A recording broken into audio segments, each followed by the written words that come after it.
Hello everyone, exercise 3.2 का 20 question जो है वो हम लोग डिस्कस करने वाले हैं। इसमें दिया है the books of a particular store है 10 dozen chemistry book, 8 dozen physics book, 10 dozen economics book. तो यहाँ पे बुक क्या दिया है, केमिस्ट्री था, फिजिक्स था और इकोनॉमिक्स था। तो इसका बुक देखिए कितना कितना है। केमिस्ट्री का 10 डजन है, फिजिक्स था 8 डजन है और इकोनॉमिक्स था 10 डजन है। और अगर सेलिंग प्राइस देते हैं हम, इसका सेलिंग प्राइस जिस प्राइस पे बेचा जा रहा है वो प्राइस जो है, केमिस्ट्री था 80 ईच, फिजिक्स था 60 ईच और इकोनॉमिक्स था 40 ईच है।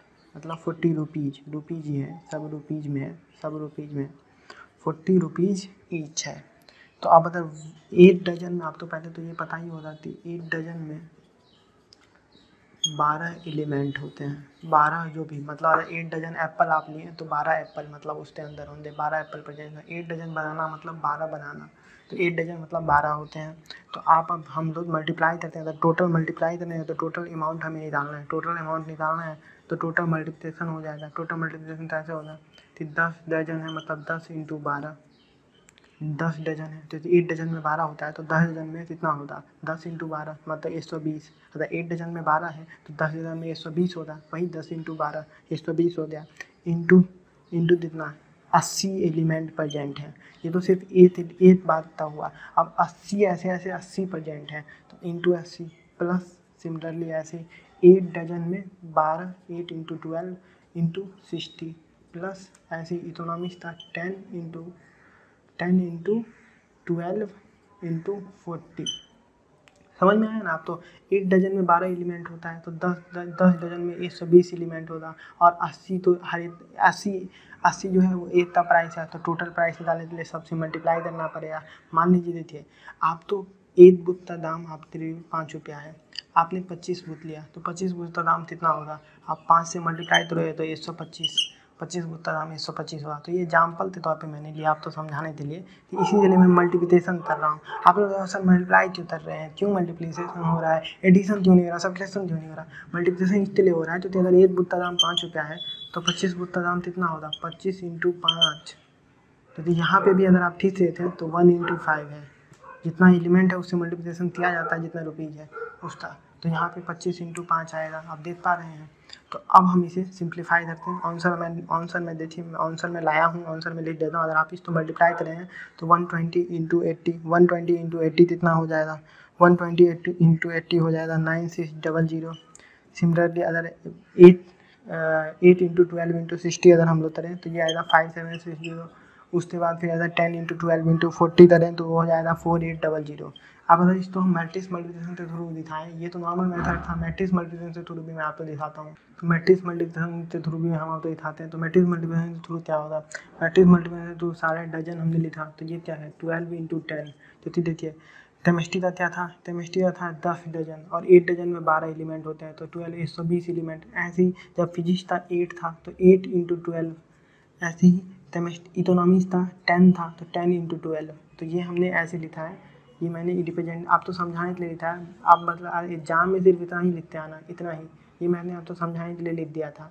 अब इस दोनों मैट्रिक्स का मल्टीप्लिकेशन करते हैं। मैट्रिक्स मल्टीप्लिकेशन आप देखिए तो ये कितना होगा 120 × 80 प्लस 96 × 60 प्लस 120 × 40।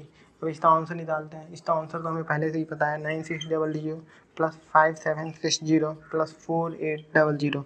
तो ये क्या आएगा 20160। ये हमारे पास आंसर होगा 20160। ये आंसर है हमारा। उम्मीद करता हूँ आप तो समझ में आया था। मैट्रिक्स मेथड से शुरू भी समझ में आया, नॉर्मल मेथड से शुरू भी समझ में आया। एग्जाम में अगर पूछा जाए तो आप दोनों से बनाना ताकि समझने में आसानी हो। और मैट्रिक्स मल्टीप्लिकेशन बनाने से समय ये लिख देना बाय मैट्रिक्स मल्टीप्लिकेशन, ताकि उसको ये ना हो कि आप नॉर्मल मेथड से बना दिए, मैट्रिक्स मल्टीप्लिकेशन बोला था फिर भी। ये उम्मीद करता हूँ 20 में आप तो अच्छे से समझ में आया होगा।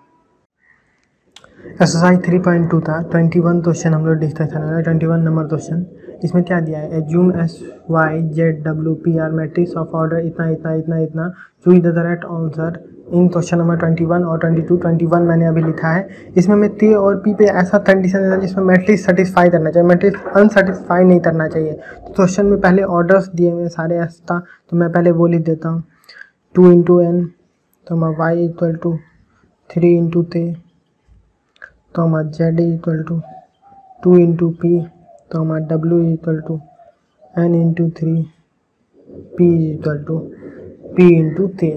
ये मैट्रिक्स था, ऑर्डर सारे दिए हुए, सारे मैट्रिक्स था, ऑर्डर दिया हुआ है।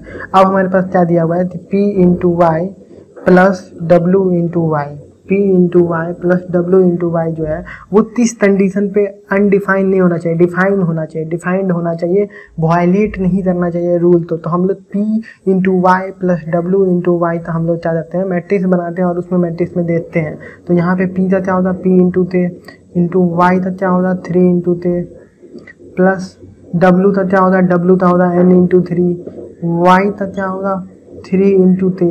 तो अब हमारे पास देखिए मैट्रिक्स का जब मल्टीप्लिकेशन होता है तो ये एलिमेंट और ये एलिमेंट सेम होना चाहिए। मुझे उम्मीद है कि मैट्रिक्स मल्टीप्लिकेशन में कम से कम आपने इतना तो ऑब्जर्व किया होगा, तभी जो नेक्स्ट मैट्रिक्स जो फाइनल रिजल्टेंट मैट्रिक्स होगा वो p इंटू ते होगा, जब ये दोनों ते और एलिमेंट सेम होंगे। तो यहाँ पे सेम नहीं है, तो हम सेम पहला कंडीशन हमें मिल गया कि ते जो है वो 3 ते इक्वल होना चाहिए, तभी हमारा ये कंडीशन वायलेट मतलब वायलेट नहीं करेगा, सेटिस्फाई करेगा, वरना ये कंडीशन वायलेट करने लगेगा। जैसे कि यहाँ पे है, यहाँ पे भी 3 और यहाँ पे भी 3 है, तो ये बहुत ही अच्छा है। तो यहाँ पे भी 3 और यहाँ पे भी 3 है, तो यहाँ पे हमारे पास ये रिजल्ट आया p इंटू ते। सिमिलरली यहाँ पे जो रिजल्टेंट मैट्रिक्स बनेगा वो होगा n इंटू ते, n इंटू ते, जैसे यहाँ पे p इंटू ते था वैसे n इंटू ते। तो अब और रिजल्टेंट जो मैट्रिक्स बनेगा उसमें देखते हैं मैट्रिक्स भले जब भी हम एडिशन करें या सब्ट्रैक्शन करें या मल्टीप्लिकेशन करें, एडिशन और सब्ट्रैक्शन में, मल्टीप्लिकेशन में तो हम लोग ये एलिमेंट और ये एलिमेंट सेम होना चाहिए, पर एडिशन और सब्ट्रैक्शन में हमेशा सेम एलिमेंट्स ऑर्डर्स जो होते हैं मैट्रिक्स के उसके साथ ही मल्टीप्लिकेशन होता है। जैसे 2 इंटू 2 है तो ये भी 2 इंटू 2 होगा तभी एडिशन हो पाएगा या सब्ट्रैक्शन हो पाएगा। 2 इंटू 3 है ये भी अगर 2 इंटू 3 होगा तभी सब्ट्रैक्शन हो पाएगा दो मैट्रिक्स के बीच में, वरना सब्ट्रैक्शन मैट्रिक्स के बीच में नहीं हो पाएगा, दो मैट्रिक्स का सब्ट्रैक्शन नहीं हो पाएगा। तो इसका क्या मतलब हुआ कि p इंटू ते जो है वो इक्वल होना चाहिए n इंटू ते, p इंटू ते जो है वो n इंटू ते के साथ इक्वल होना चाहिए, तभी मैट्रिक्स सेटिस्फाई करेगा। तो दो कंडीशन हमें अभी तक मिल जाते हैं, t इक्वल टू 3 और दूसरा p इंटू ते इक्वल टू n इंटू ते। तो इससे हम क्या निकाल सकते, ते और ते तो कॉमन ही है, मतलब p इक्वल टू n होना चाहिए। इसका यही मतलब ना बोल रहे हैं कि p इक्वल टू n होना चाहिए, क्योंकि ते और ते दोनों में सिमिलर ही है। तो n जो है यहाँ पे यही है, यहाँ पे n है, यहाँ पे p है, तो यही डिफर करता है। तो p इक्वल टू n अगर हम कर दें तो हमारा दोनों कंडीशन सेटिस्फाई हो जाएगा, ते इक्वल टू 3 और p इक्वल टू n। तो हमारा ए ऑप्शन में यही दिया हुआ है, ते इक्वल टू 3 और p equal to n।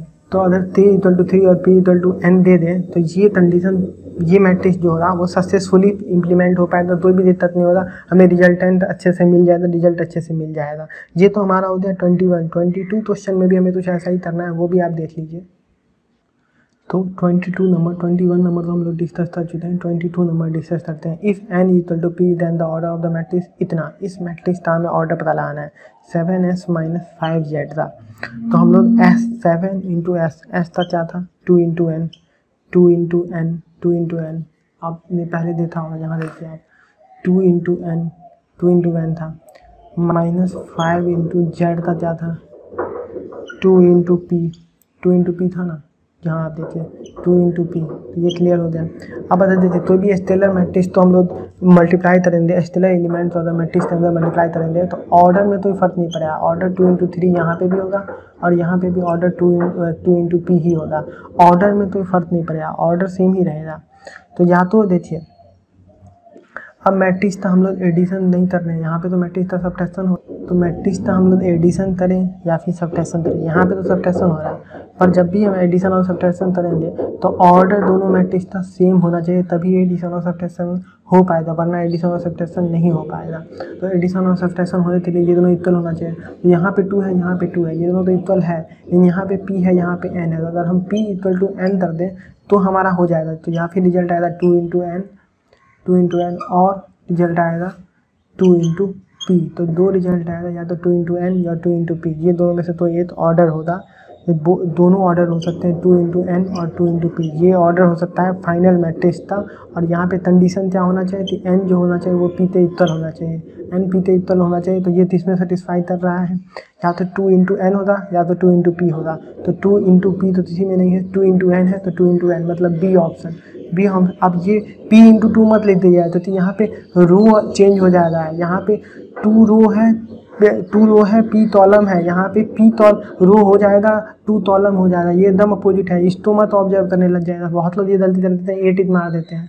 2 × n 2 × n, अगर 2 × n कहीं नहीं मिलता तो या तो 2 × n होता ऑप्शन या फिर 2 × p होता। तो 2 × p तो कहीं नहीं था पर 2 × n था, इसलिए अगर दोनों होता तो फिर मल्टीपल चॉइस में आता। दोनों ऑप्शन सही होते, 2 × p भी सही होता, 2 × n भी सही होता, दोनों ही ऑप्शन सही होते।